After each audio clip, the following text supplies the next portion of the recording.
Did Juventus make Shaka's power rankings then? I mean, if the shoes and trousers come off, Juventus would have been even higher. Every cost aside, a couple of spots on power rankings. Yeah. Okay. Yeah, you do a full striptease, you're in, baby. Okay. All right. Not a lot of change. Atalanta out after they lose to Juventus. Juventus are in.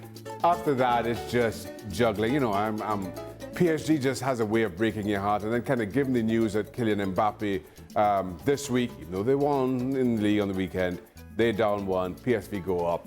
And Arsenal, Dortmund, who continue to lose in the league. Dortmund in the league and Dortmund in the Champions League are two different teams altogether. So they drop.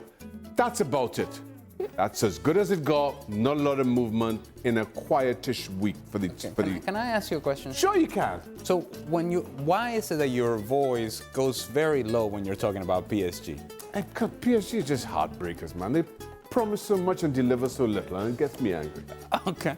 Very serious. Yeah, PSG just. And mind you were doing some investigative reporting as well in Manchester, so.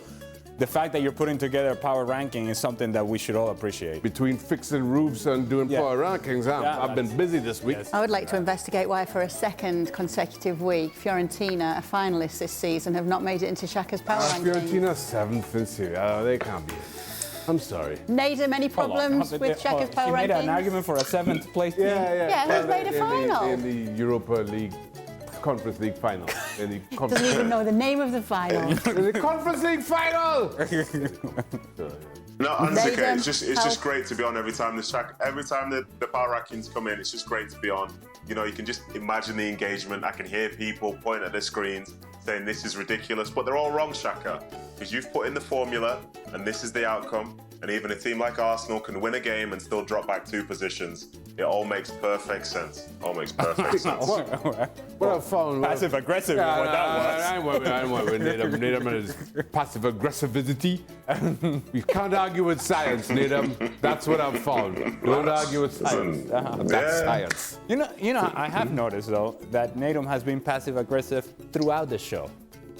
He's had that in him. Because he sold Cole Palmer.